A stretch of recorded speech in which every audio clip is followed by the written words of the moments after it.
Okay, people, I'm back again. What do I have today? Today is Star Wars, The High Republic, Light of the Jedi. Fairly new book. I was interested in it because, I like Star Wars. Star Wars is fun. Lightsabers are fun. But I wasn't sure. There was some controversy around this book because Disney, of course, acquired all of Star Wars and said we're not bothering with the old lore, which was apparently a bunch of other books, and some of the fans were upset. So I think they sort of channeled that anger at this book as they were saying this is, Disney's attempt at new lore. I don't know. I don't know about any of that. I just wanted it because it looked, it sounded interesting. But I wasn't going to pay like $25 for it. No, I don't know if it's out in paperback yet, but the hardback is like $20. It's a good print up. But I got mine, of course, at a secondhand store. So I paid like $2. At $2, you're gonna be hard pressed to find me saying no to a book. I don't care if it does suck. So first, the rating. I'm gonna get into the rating, then we'll go into all the spoilers that I do of whatever I do. The rating here is going to be a 2 out of 5. So, very low. Very, very low. I think if you like Star Wars, maybe even if you like Star Wars books, and maybe, I don't know, maybe I'm wrong. Maybe all the Star Wars books are like this one, in which case it's right in the pocket. But I think you could find a better Star Wars book than this. I don't think it'd be that difficult. So, skippable if this isn't your genre, right? Because I couldn't even, you don't even call this sci-fi, right? It's Star Wars. It's its own thing. Skip it, right? There's better sci-fi. There's better mysteries. There's better whatever. You can skip this book. Your life won't ruin. It won't be ruined. Now I'm gonna get into it. So if you wanted to go read it anyway, if you're like two sounds great to me, go get the book, have fun. If not, you know, stay and listen. Why did I give it a 2? There's a few reasons. The main reason is target audience, right? This book I would describe as not quite, it's too adult for children and too juvenile for adults, right? So who is that book for? There are, like, let's say you want kids, it's Star Wars, a kid can read this. People die in this thing. There are people tortured in this thing. There are some heavy moments that aren't eased off on a lot, right? So, I don't think a kid would like that. And yet it's filled with sort of like cheesy lines like we are all the republic, right? This sort of hope-filled energy that's doesn't seem adult, right? Like when you watch Saving Private Ryan or something, we're not getting cheesy slogans in it, right? It'd be the wrong energy. We get cheesy slogans in this. There's wrong energy for the heaviness that there is, and if you're gonna go that heavy, follow it through. There are other themes you can hit in that heavy that would round out the book. They don't hit these, or Charles doesn't, right? Which he wrote it, but I'm wondering if it's not all his fault, right? I'm wondering if executives got involved and said, we need X, Y, and Z in this Star Wars book. I have no idea. I'm just trying to cut him a break because some of it's really well written. The other reason I give it a 2 is it's unfocused, right? And not just in the too young or too old. Throughout this book, we get essentially like 3 or 4 different stories. Just a bunch of half stories, right? Half a detective story, half a war book, half a Jedi book. All the halves don't equal a whole, though, right? You would want each of the halves to have its moment, and each half filled out would be better than a collection of halves, right? That's what this book's main problem is. And last but certainly not least, the ending or lack thereof. Yeah. We'll get there though. Okay. So, we start with a Captain Hedda Cassett. All right, now here's why I say Charles is a good writer. In a very short amount of time, I am introduced to a character, learn something about her, right? Some mannerisms, right? It's these characteristics that make characters feel real to readers. She's buttoned up. She's hard on the crew, but not too hard. I understand who this lady is. She has a load of, what is it, colonists looking for a new life. She's concerned about her people, the people she's in charge of, right? And in a very short amount of time, you do care about her. You're invested. But then there's some kind of something in the hyperlane. She dodges it. The ship blows up. She's dead, right? And so I'm already kind of annoyed. I've seen it done a few times where you introduce a character and then just kill them real quick. It's supposed to add an uncertainty to your story, right? Where anything can happen, this kind of thing. I don't like it. Not always. It's been done a few times, but I don't like it. In any case, that's what he did, so I'm like, okay, I'll take it. That ship blew up. We then cut to Mervyn Getter. I like the names all throughout this book, I'm going to be honest. Star Wars-y kind of names. For some reason, double letters work for Star Wars name. Double D's, double T's, an extra E where it didn't need to be, this kind of thing. It works. Hedda. Getter. Right? These are fun.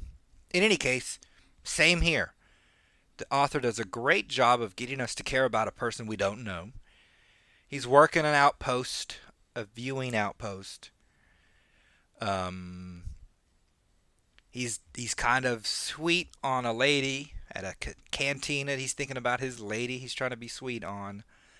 And he's got a coworker that's kind of a goof, and his job is kind of boring, right? It's sort of an office feel, still feel like space, but you understand this person very quickly.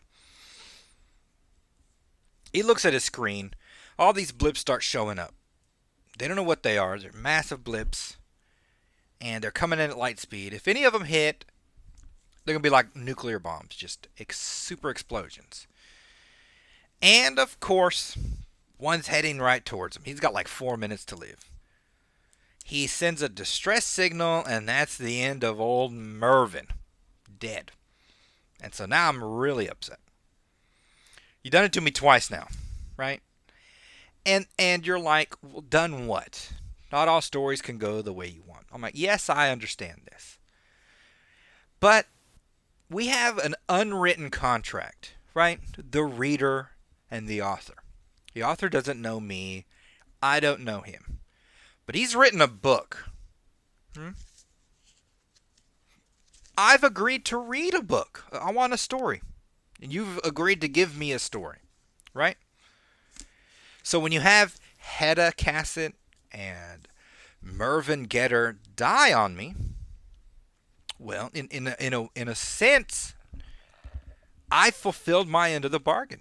That's 2 stories I've read. Short, couple of pages, right? But I invested in Captain Hedda. I learned about her. I saw her in a desperate moment, right? These are the clearest times you could see people, who they really are. She acted heroically. Then she died. That's it. That's the end of Hedda. No more Hedda. End of her story. There's prequel, right? There's stuff that happened before. Didn't get that. Just got this chunk. So beginning sort of peaks, then is an end. That's a story. Same thing with Mervyn. I met a character. I learned about him. He went through this sort of an arc. We saw him act heroically. He didn't just bail out. He sent a distress signal out, a warning. Then he dies. That's it. So now I've read 2 stories. Right? And so now we're what are we yanking my chain around? I've invested, and I've invested again, and now you're asking me to invest a 3rd time. You see what I mean? I only agreed to 1. It's kind of a waste of my time at this point, right? But we can also, let's say, well, maybe you're being a little dramatic. It's not about dramatic. It's about energy, right? You invest a certain amount of energy as a reader into a story. You expect that story. You don't expect multiple stories, right? Those are other stories. Captain Hedda is a different book that ends in this heroism, right? There are tendrils that lead off her family, her friends, her co-workers, people she's worked with. It would affect them. So, it starts to not fit. But what it also starts to do is it affects verisimilitude. It's a good fun word. It affects mine as a reader's suspension of disbelief. How much can I give of a thing that's not real and believe? Right? So I commit, hand slapped. Commit, hand slapped. So I'm less likely to commit again. Right? So it's putting more weight on the rest of your story. Unnecessary. And in a lot of ways, it doesn't hold up. Right? It doesn't fulfill. So early on, I wasn't really vibing with the book, as they say. But we continue. Now we have this situation, right? We introduce Minister Eka. Yeah, Eka. He's in charge of a planet called Hetzel Prime. Hetzel Prime is like a farming planet. It's just all green and nice. Pleasant everywhere all the time. Sounds like a great spot to end up. So he's getting all these warnings. They see just, I don't know, like 150, 200 objects, whatever the number is. A lot of objects hurtling towards their system. Their system's a planet, like a moon base, a space base, this kind of thing, right? It's space. The problem he has is I got like 1 billion people on this planet, no way to get them off. So if like 5 of these things hit and like 9 are going to hit, it's just the end of the planet. Each one's going to pop like a nuclear bomb and everyone's just going to die. Right? So what does he do? Again, a 3rd act of heroism. My boy stays on planet. You got a lot of politicians wouldn't stay. He says it's my responsibility. I'm going to try as best I can from here to coordinate what I can and just save as many as possible. He orders a full-on evacuation. Everyone's panicking. No one knows what to do. People who can get in ships get in them. Others try. It's panic. But he decides to stay. It's pretty heroic. His crew decides to stay with him too. I always love a broski who doesn't leave their boy behind, right? None of them leave. All the security, the head technicians, they all stay. There's not much they're going to be able to do. He sends out a distress signal into the ether so that maybe after the catastrophe, the Republic can send some ships their way and save, whoever's left floating. So, 3 acts of heroism, and you're really feeling it on the heartstrings because these were all good people. But our third guy doesn't get imploded like the rest of the two, right? So at least there's that. For him, we have our Jedi finally show up, right? And I will say, when they come, right, when you see, oh, these are Jedi showing up, you feel like that surge of hope in you. You're like, oh man, at least Ekka's not going to die. At least all these people on Hetzel Prime aren't going to die. Because I know the Jedi are going to be able to do something, right? They're Jedi. It's going to be great. This is where the fun starts. So they show up in a big ship, the Third Horizon. And their lead is an Avar Chris. Don't know if that's the lady on the cover. It might be. Is that Avar Chris? I don't know. In any case, like I said, here's where it gets fun. We have Jedi who have various, say, specializations, right? Some can read other people's emotions better. Some may be better at the blade, at, force push. They all have a little thing they can do. Her ability is to, from a central location, sort of connect with all the Jedi in the area and coordinate, right? Like if we all understand this is the one problem, then 27 minds are coming back and I can exchange all the ideas and we can fix it, right? And that's what she's working on. A good chunk of the ships go after the objects that are heading towards our victims, and another ship goes down to the planet. This is another element that's also really fun. We send Loden Greatstorm, great name, and his apprentice down to the planet's surface to do Jedi stuff, right? I mean, we got something coming that could just destroy everyone, and the Jedi are going to go down to the ground and just stop injustices, right? If somebody's getting robbed, if somebody's getting attacked, if somebody's getting beat up for no reason or hassled some kind of way, they're going to go and fix these problems. It's a great idea. It's just pure Jedi. In the midst of a massive crisis, the little things don't stop mattering, right? And then we get a juxtaposition? No, just we alternate between sort of the ground issues and your solar intergalactic issue here, right? Where a majority are in space trying to stop these objects, but a good number are, we assume, on the planet fixing injustice. That part's really fun, right? And you would think, because we have this impending doom that's hurtling its way towards these planets, that you'd be impatient, right? I want to see this issue resolved before that one. But somehow, because it's Jedi, you accept it, right? You think, this is the will of the Force. It's going to work out, right? In that way, it is unified. And it's fun. You like Jedi doing Jedi stuff.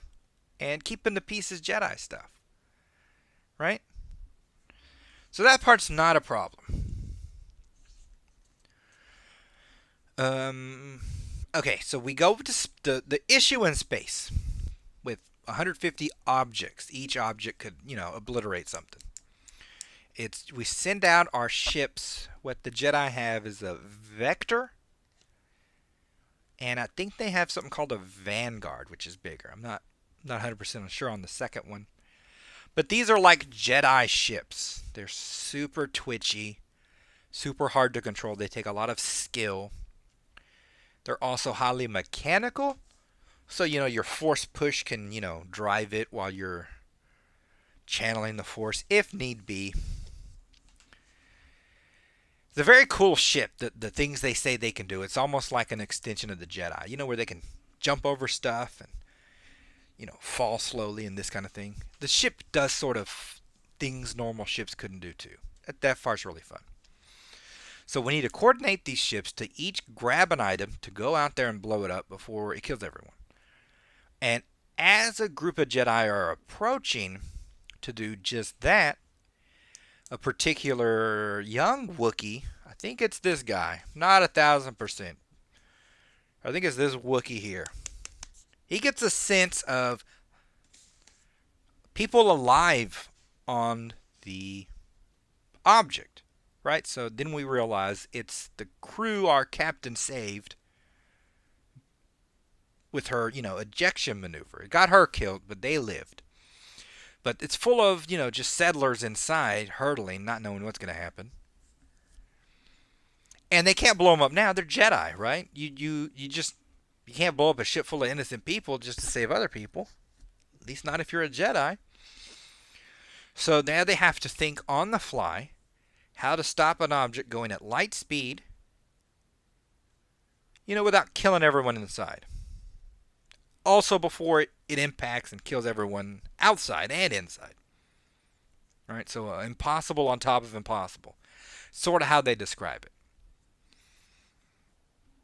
What they end up doing is they hook onto it with what they say is a mag clamp and Agarian silk. I love this crap. I love all these space term names for stuff, right? And the what is it? Agarian silk is very cool. They describe it like it can stretch down to the molecule and still hold on, right? It still won't like snap. So they want to latch on, slow it down, and then, ease on the e-brake there a little bit. A little space brake. And of course we need some coordination with the Jedi to hold it together with the Force. It's a very fun rescue mission. And this is what they do. They save a bunch of people. And this is a good half of the book, this rescue operation. We get very intense with it. There's some heroic moments, people die. And just when we think we're all done, there's an extra bit of rescuing that needs doing that only the Jedi can do. They lost a canister of liquid Tibanna, right? It's your dilithium crystals. It's whatever runs your crap into hyperspace. It's space fuel. It's good old high-powered space fuel. I love it. It's hurtling into the sun. If it gets in there and explodes, well, everyone dies anyway.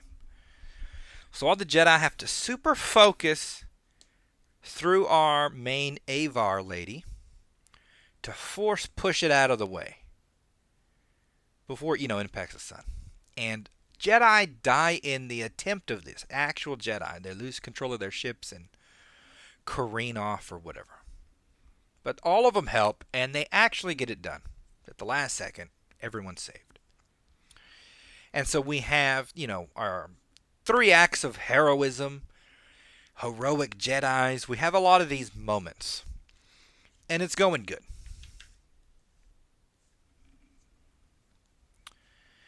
But then, like I said, we have too many halves of a story. And an unbalanced story.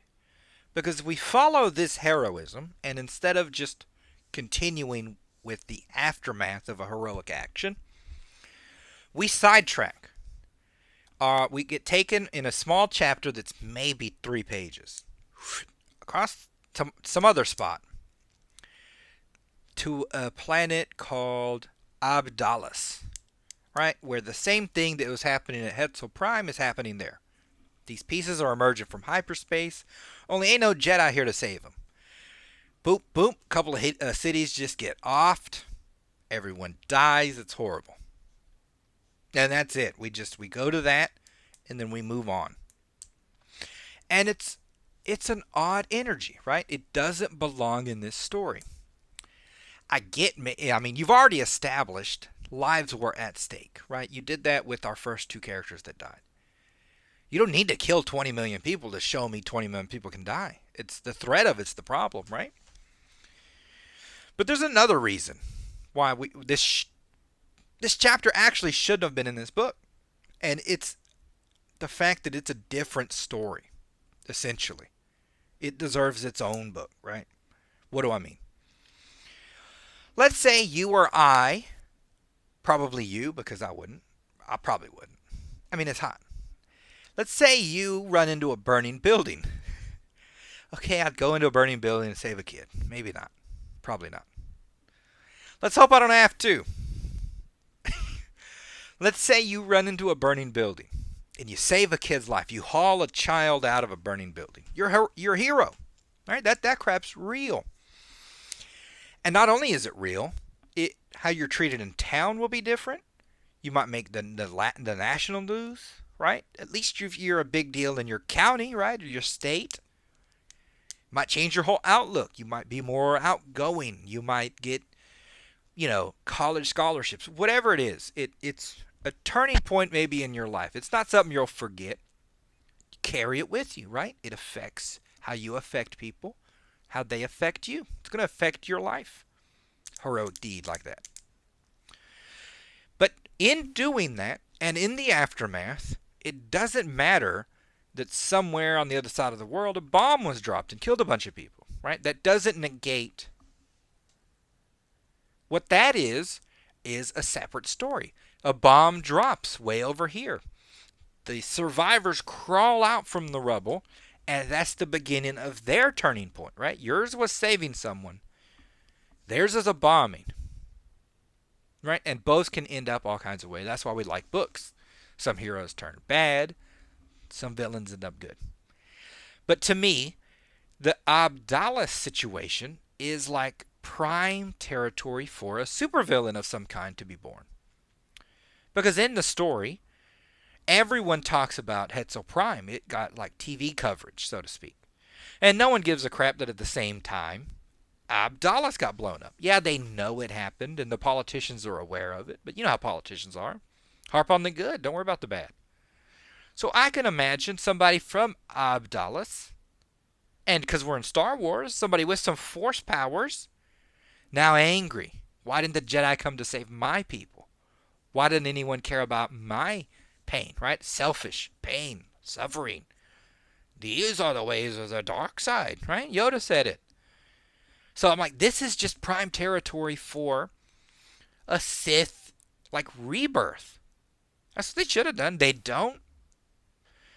But if you take this completely out of this book, you finish this book, and then in the next book you say, at the same time Hetzel Prime was being saved, here's what happened on Abdallah's. Then you give me the tragedy, and that's, in my mind, I can connect the two, right? I know that events happen separate from other events, but that they are complementary in some instances. The hero of Hetzel Prime, the young Padawan hero, might have to fight the Sith that was born on Abdallah's, right? That's how you construct a story. Instead, this just negates all the work you've put in on the heroism that you spent all this time building up, right? It just negates it. It's unnecessary. I don't like it. In any case, that's what they do. They just blow Abdallah cities up and just waltz on by it. We don't really mention it again. Not in any form that affects our story. It's mentioned, but in passing, right? It's not really right. So then the story shifts to a detective story. Again, another half of a half of a half. If we'd have just focused on Hetzel Prime, then the aftermath, that would have been a completely enjoyable book. Instead, we bypass it. We bypass that after effect. The Jedi move on like that was just another Sunday. We don't know anything about the people and how they integrate themselves into their lives. We don't know anything about the mayor and if he's like reelected or gets more budget for evacuations. We don't know any of it. None of it. It's all gone. We follow the Jedi. They become little Jedi detectives trying to find out what exactly happened with this ship, our Captain Hedda's ship, and how do we stop it from happening again? Again, this part is fun. I love a Jedi detective. They use their little force tricks or not use them, right? Not using the mind read trick is almost like It just confirms how good they are, right? They're not going to pry into your mind even though they could and get the truth. They're going to do it the right way. It's always fun, a detective story. And they have lightsabers, which is sort of, like at any point, if they need to defend themselves because they got too close, they could deal with stuff. I love that they deal with stuff. And we intercut this with a Marchion Ro, who is just a murderous bandito, and his crew called the Nil. These are the bad guys. They just do bad stuff and they have fun doing it. They're just bad. And you want to have the sense that it's him, right? That he's some kind of mastermind, that he has some kind of an idea. But he doesn't. The Hetzel Prime situation is that. It's just an accident. It's just a fluke. Our Marchion Ro takes this fluke as an opportunity to gain strength in his crew, but he's not any kind of a mastermind, right? They want to give the feel that he is. It would have worked better as a story had he been a mastermind. Like if they'd have said, like he planned the Hetzel Prime attack. So I can explode a ship and send the pieces onto any system I want. And that he could threaten the Republic with this weapon, this kind of kamikaze weapon. That's a great, supervillain, right? He's smart. He has this ability to do this. It's right there to be grabbed. But we don't grab that. That's not what happens. It's unfortunate. That's another reason I give it a 2. If someone just sucked, right? If they just make a crappy story, right? A Sharknado. It's just crap. There's no good in it. So I don't expect you to do good. It just ends the way it ends, and you're like, all right, that was dumb. But when you're good, when you show me you can write well, and then just sort of screw the pooch, it's worse. It'd be better if you just sucked, right? It'd be better if you were just crap. Because giving me half a steak and then throwing the rest on the ground is just heartbreaking. It's heartbreaking. Okay? I'm looking at my notes. Okay, so we then, and it's like, I know I keep saying all the parts are good. The parts are good. And so what's the problem? The problem is the end. Meaning there's not an end. If this book were twice as fat, right, and you could finish all the halves you started, this would be a top tier book. So instead what we get is the detective story plays itself. The power play in the Nil plays itself. And we get to sort of a resolution. It being the Republic has found out it's the Nil, and they want to go finish them off, right? Here, the Jedi do end up having a very interesting discussion as to whether they should help. Right? They don't see themselves as soldiers. They don't see themselves as owned by the Republic. They should do what's right. And they argue about it. That part's very fun. I'd like more of that. Even Jedi dialogue, even Jedi debates are fun. They're just so fun. So we get a little taste of this fun, but then we decide, obviously, the Jedi want to go fight. So a bunch of Republic ships and a big Jedi ship with 150 Jedi or whatever the number, goes out to meet this Nil armada. And they clash. And again, here is another half of a story. If you would have just given me sort of naval warfare, right? A battle. Lord Nelson versus Napoleon's armada. It's a whole story. Why? A battle, Lord Nelson's battle against Napoleon's armada, changed the course of history, right? The Battle of Hastings with William the Conqueror changed the course of history. If William loses, if Lord Nelson loses, then all of Europe looks different. Literally, the whole of Europe would have been different. And Europe different changes the next world wars, on and on we go. So battles can be pivotal in history, right? So a great naval battle like this, the Nil versus the Republic, it should have been its own story. We could use the build-up of the disaster without getting into it. Just from a naval point of view, naval, right? Space Navy. Then the battle, various heroics in there and various deaths, because they start to lose pretty badly. Jedi get involved and they lose a good chunk of theirs too. A lot of Jedi die before this battle is ended. But that should have been its own story. And again, the aftermath of that battle. How did the admiral take it? How do various officers who now rank up to captain, how do people who lost captains, how do our lost Jedi deal with the loss? How does the universe deal with this lack of Jedi, this lack of ships? Maybe more of a war footing instead of all peace, you know? All these things have an effect. And those things should have been explored. But we're not adult enough to explore those themes. Neither are we kid enough, juvenile enough to just not talk about it, right? So we're stuck in the middle. We get half a steak and half the steaks on the floor. Unsatisfying. It really is. So they have this massive battle. Marchion Ro had turned on some of his crew. So he uses them as like a kamikaze, let the Republic think we're all dead. Right? So they think they've won against the Nil.